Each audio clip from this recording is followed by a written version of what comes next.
तो इस मूवी के स्टार्ट में हमें दो कपल दिखाए जाते हैं। ये दोनों कपल्स वेकेशन के लिए जंगल में आए थे। रात होने पर ये सो जाते हैं और सुबह होते ही बेन इन सबको हाइकिंग के लिए जंगल के अंदर ले जाता है। हालांकि जंगल के अंदर गुजरने का रास्ता भी नहीं था, लेकिन बेन लकड़ियां तोड़ तोड़ कर सबके गुजरने का रास्ता बना रहा था। चलते चलते जंगल के ठीक दरमियान में इन्हें एक बिल्डिंग नजर आती है, जिसे देखकर बेन खुश हो जाता है। उसे लगा कि उसने इस बिल्डिंग की खोज की है। शायद ये पुराने जमाने की मिलिट्री बेस हो या फिर किसी का पर्सनल फार्म हाउस है। ये लोग अब इसके अंदर चले जाते हैं। बच्चे यहाँ आने से बहुत खुश थे। इस बिल्डिंग के अंदर का माहौल थोड़ा अजीब था। यहाँ बिल्कुल खूब अंधेरा था। हालांकि ये सुबह का वक्त था। लाइट ऑन करके जब ये लोग इस बिल्डिंग में देखते हैं तो इन्हें यहाँ काफी सारे पौधे दिखाई देते हैं। बिना रोशनी के पौधों का उगना नामुमकिन सा लगता था। थोड़ी आगे जाने पे इन्हें इसी बिल्डिंग के अंदर एक बहुत ही गहरा कुआं नजर आता है। ये कुआं बहुत ही ज्यादा खौफनाक था। इसकी गहराई चेक करने के लिए बेन इसके अंदर एक पत्थर फेंकता है, जिसकी आवाज तक इन्हें नहीं आती।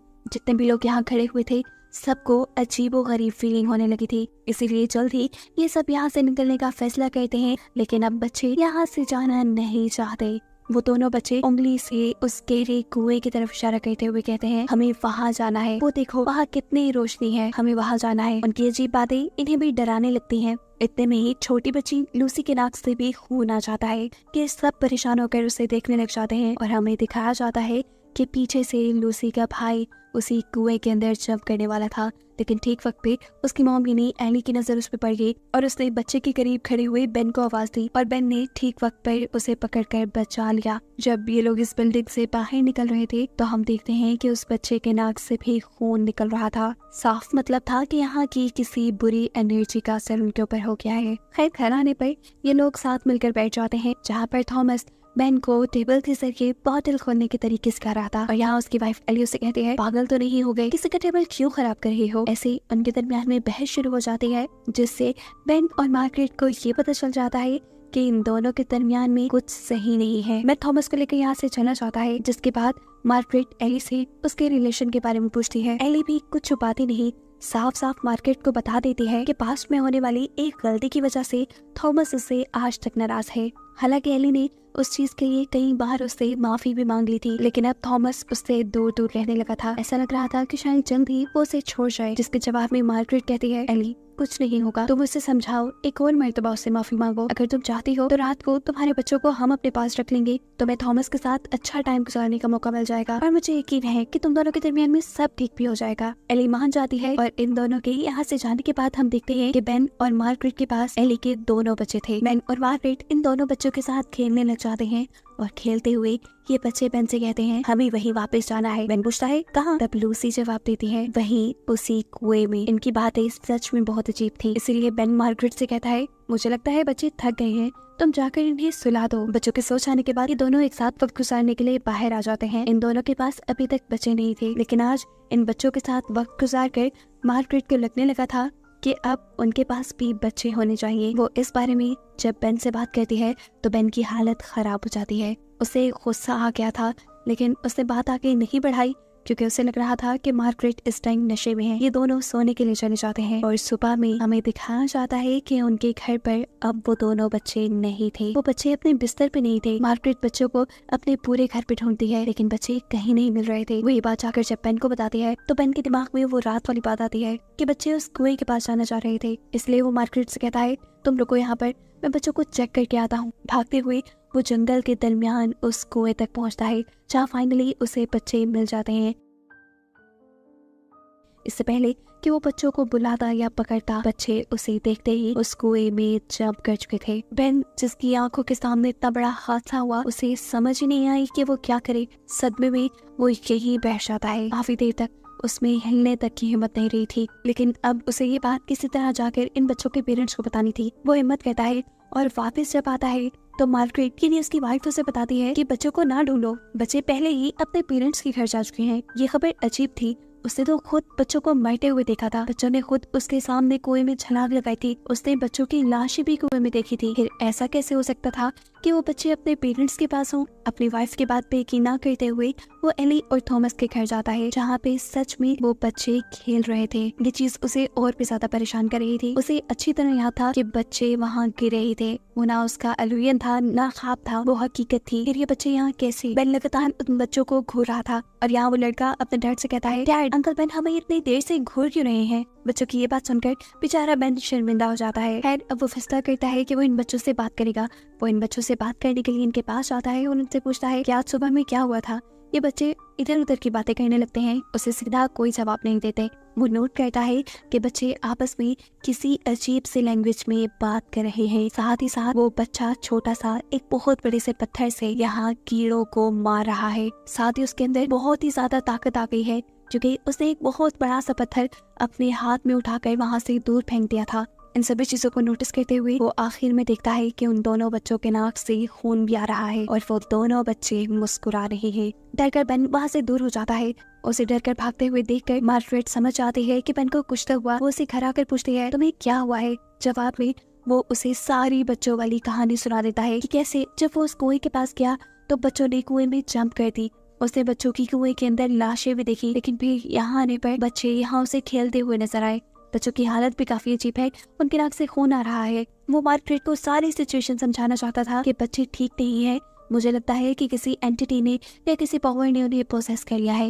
लेकिन यहाँ मार्गरेट उसकी किसी बात पे यकीन नहीं गई थी। उसे लगता है कि बेन रात वाले नशे में है। वो बेन से पूछती है कि क्या तुम्हें रात मेरे बच्चों वाली बात बुरी लगी? मुझे लगता है तुम्हें आराम करना चाहिए बेन, इतनी बड़ी तो बात भी नहीं है। मार्गरेट की बात मानते हुए बेन वॉशरूम में जाता है, अपना मुंह धोता है और कुछ टैबलेट्स लेता है जो उसकी मेंटल कंडीशन को बेहतर कर सकती थी। अभी वो मेडिसिन लेकर बाहर ही निकला था कि उसने देखा कि बच्चे उसके घर पे आ चुके हैं। ये बच्चे उसे डरा रहे थे। उस लड़के ने विंडो पे स्मोक देकर एक अजीब सी स्माइली बनाई थी, जिसके बाद वो गायब हो गए। इन बच्चों को अजीब तरीके से अपने करीब आता देखकर वो भी डर रहा था। वो इन बच्चों से पूछता है, आखिर तुम क्या चाहते हो मुझसे? और बच्चे कहते हैं, कुछ भी नहीं, हम तो बस आपके साथ खेलना चाहते हैं। और अचानक ही वो बच्चे गायब हो जाते हैं। बेन परेशान होकर बाहर जाकर देखता है तो घर के बाहर वो बच्चे खेल रहे थे। अब बेन भी इन सब लोगों के पास जाकर बैठ जाता है और तब वो बच्चा एकदम से आकर मार्गरेट को मारने का नाटक करता है। इस चीज से मार्गरेट डर जाता है, लेकिन वो इसको कुछ नहीं कहता।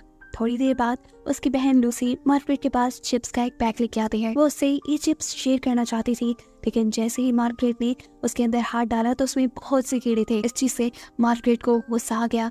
वो अब इनकी इन गंदी शरारतों से तंग आ चुका था, इसलिए उसने दोनों बच्चों को डांट दिया। और ये देखकर थॉमस और एली को गुस्सा आ गया कि आखिर कोई भी उनके बच्चों को क्यों डांट सकता था। इस टाइम बेन देखता है कि उस छोटे से बच्चे के हाथ में उसकी मेडिसिन थी। वो इस मेडिसिन को हाथ में लेते हुए थॉमस को दिखाता है और कहता है, ये देखो बच्चे मुझे ओवरडोज करना चाहते हैं, ये मुझे मारना चाहते हैं, मुझे पता है ये काफी देर से ऐसी हरकतें कर रही है। लेकिन थॉमस अब उसकी एक बात सुनने वाला नहीं था। थॉमस को अपनी बात का यकीन दिलाने के लिए वो उसे सुबह वाला सारा वाकया बता देता है कि सुबह में बच्चे उनके घर से गायब हो गए थे और जब उसने कुएं के पास जाकर देखा तो बच्चों ने कुएं में जंप कर दी।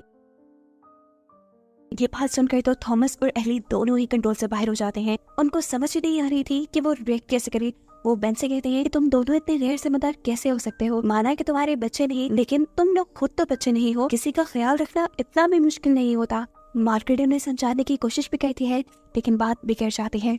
जिस पर बेन कहता है, अच्छा ठीक है, अगर तुम्हें अपने बच्चों की इतनी परवाह थी तो तुम खुद अपने पास रख लेते ना, लेकिन तुम्हें तो अपनी शादी बचाने की फिक्र थी। उसकी ये बात सुनकर थॉमस को काफी बुरा लगता है और एली को इससे भी ज्यादा, क्योंकि मार्गरेट ने अपना और एली का सीक्रेट बेन को बता दिया था। उससे में एली भी मार्गरेट का सीक्रेट बेन को बता देती है। वो कहती है कि मार्गरेट को अब बच्चे चाहिए, लेकिन तुमसे नहीं, क्योंकि तुम पागल हो और अजीबोगरीब मेडिसिन लेते हो। ये सुनकर मार्गरेट गुस्से में एली को थप्पड़ मार देती है। सिचुएशन इतनी खराब हो गई थी कि कोई एक दूसरे की बात सुनने को तैयार ही नहीं था।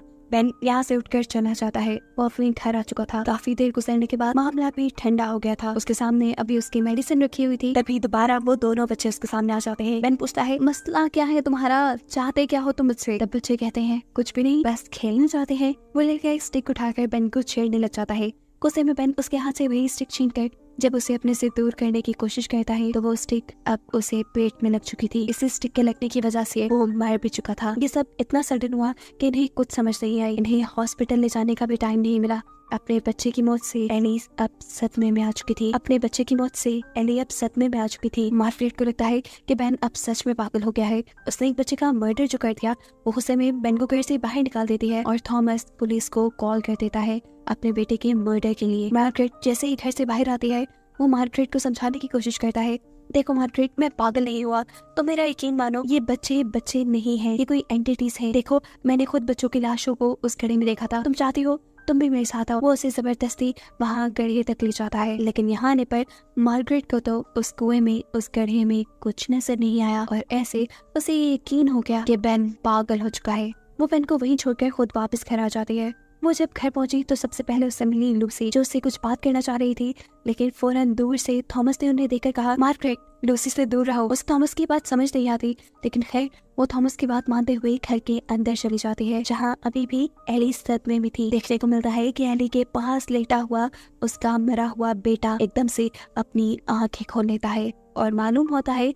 कि वो इतनी देर से सिर्फ मरने का नाटक कर रहा था। जब मार्गरेट एली के रूम में आई तो उसे एली कहीं नजर नहीं आई। उसे चीखों की आवाजें भी आई थी कुछ देर पहले। आगे जाने पर उसने देखा कि एली बुरी तरह जख्मी है और ये काम किया था उसी के बेटे ने, क्योंकि अब उसी का बेटा मार्गरेट को भी मारने के लिए उसके सामने आ चुका था। एली भी उसकी गोद में ही दम तोड़ देती है, यानी एली उसकी गोद में ही मर चुकी थी और अब मार्गरेट को बेन की कही सारी बातें समझ आ रही थी। वो जान गई थी कि बेन सच कह रहा था, ये बच्चे नहीं रहे बल्कि ये कुछ और ही बन गए हैं।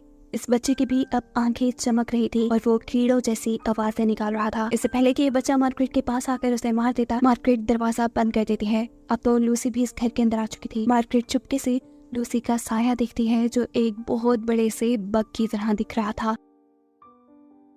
इतनी देर में मार्गरेट को घर के बाहर पुलिस की कॉल आ जाती है। यहाँ पुलिस इन्वेस्टिगेशन के लिए आई थी, जिसे देखते ही मार्गरेट घर से बाहर निकल आई। वो पुलिस को अंदर होने वाला सब कुछ बताते हैं। पुलिस मार्गरेट को रिलैक्स करते हुए कहती है, एक मिनट रुको, मैं अंदर जाकर चेक करती हूँ। और जैसे ही ये पुलिस ऑफिसर अंदर गई, लूसी ने इसे पकड़ के बेदर्दी से मार दिया और मार्गरेट को सुनाई थी बस उसकी चीखें। मार्गरेट अब चिल्लाते हुए अपनी गाड़ी की तरफ भागती है, लेकिन अब वो बच्चा उसके पीछे पड़ चुका था, जिससे छुपने के लिए वो गाड़ी के नीचे चली गई। इतनी देर में लूसी भी बाहर आ चुकी थी और ये दोनों बच्चे अपनी कीड़ों वाली लैंग्वेज में बातें करने लगते हैं। अपने आप को बचाने के लिए क्या मार्गरेट एक चाल चलती है और थॉमस के फोन पे कॉल कर देती है। थॉमस जो कि जंगल के पास था, उसका फोन रिंग होने पर ये दोनों बच्चे उसकी तरफ अट्रैक्ट होकर भाग जाते हैं और इतने में मार्गरेट को टाइम मिल जाता है गाड़ी के नीचे से निकलकर गाड़ी में बैठने का। इससे पहले कि वो इस इलाके से निकल जाती, उसे बेन नजर आता है। बेन घर के अंदर जा रहा था। वो उसे रुकती रहती है, लेकिन बेन आवाज नहीं सुनता। जल्दी से वो घर के अंदर जाकर बेन को गले लगा लेते हैं और तेजी से उसका हाथ पकड़कर बाहर लाने लगते हैं। उसने बेन से कहा कि अब हमें जल्दी यहाँ से जाना होगा, ये जगह सेफ नहीं है। लेकिन अब बेन उससे कहता है, नहीं, अब हम यहीं रहेंगे और यहाँ अब हमारे पास बच्चे भी होंगे और हम अपने जैसे और बनाएंगे। उसका ये जुमला सुनकर मार्गरेट समझ गई कि बेन भी असल में बेन नहीं है, इसलिए इससे भी बचकर वो भागने की कोशिश करती है, लेकिन बेन इतनी आसानी से उसे जाने नहीं देता। बेन से बचने के लिए वो अपने पीछे काउंटर पे पड़ी हुई एक बोतल उठाकर बेन के कंधे पे मारते हुए वहाँ से बाहर निकल आती है। वो तेजी से भाग रही थी, लेकिन अचानक रस्सी में पाँव फंसने की वजह से वो सर के बल नीचे गिर गई और बेहोश हो गई। ये बच्ची असल में इन दोनों बच्चों ने ही यहाँ लगाई थी। उसे जब होश आया तो उसने देखा कि ये दोनों बच्चे उसे घसीटते हुए उसी कुएं तक ले जा रहे हैं जहाँ से वो हिप्नोटाइज हुए थे, जहाँ से वो पोजेस हुए थे। इस घड़े के अंदर पहले से ही एली, थॉमस और बेन की लाशें थी। मार्गरेट यहाँ रहना नहीं चाहती थी, इसलिए उस कुएं से निकलकर वो भागते हुए अपने घर के पास आ जाती है। यहाँ से गाड़ी लेकर वो जाना चाहती थी, लेकिन उसका इरादा फेल कर देता है उसका ही हस्बैंड बेन, जो कि उसका हस्बैंड नहीं है। और तब मार्गरेट की मदद करने के लिए एंट्री करता है यहाँ पर जख्मी थॉमस, जिसके बारे में अब हमें पता चल गया कि वो भी मरा नहीं था। वो ये बात जान गया था कि बेन और अपने बच्चों से बचकर वो यहाँ से नहीं जा सकता, इसीलिए उसने मार्गरेट की यहाँ से भागने में मदद की। उसने बेन को रोका, जिसके बाद मार्गरेट अपनी गाड़ी में बैठकर यहाँ से भाग पाई। मार्गरेट ने बहुत तेज गाड़ी चलाई और पीछे मुड़ के नहीं देखा। कहीं 100 किलोमीटर दूर जाने के बाद उसने गाड़ी रोकी। उसकी हालत खराब हो रही थी, वो रो रही थी क्योंकि उसे सदमा हो चुका था। एक ही रात में उसने अपने हस्बैंड और अपने दोस्तों को खो दिया था। इस चीज पर भरोसा करना थोड़ा मुश्किल था। खैर अब वो जब दोबारा ड्राइव करने के लिए अपना सर ऊपर करती है तो देखती है कि बेन और वो दोनों बच्चे उसके सामने हैं। वो बेन को देखकर पिघल नहीं सकती थी, क्योंकि ये बात वो पहले से ही जानती थी कि इस टाइम जो उसके सामने खड़ा है वो बेन नहीं बल्कि एक एंटिटी है। इसीलिए तो वो बिना कार बिना किसी व्हीकल के इतनी जल्दी उसके सामने आ गए। इनसे छुटकारा पाने के लिए वो हिम्मत करती है और कार चलाते हुए इनके ऊपर से गुजार देती है। ऐसे ये लोग मर जाते हैं और फाइनली मार्गरेट की जान बच जाती है, जिसे दिखाते हुए ये कहानी यही खत्म हो जाती है।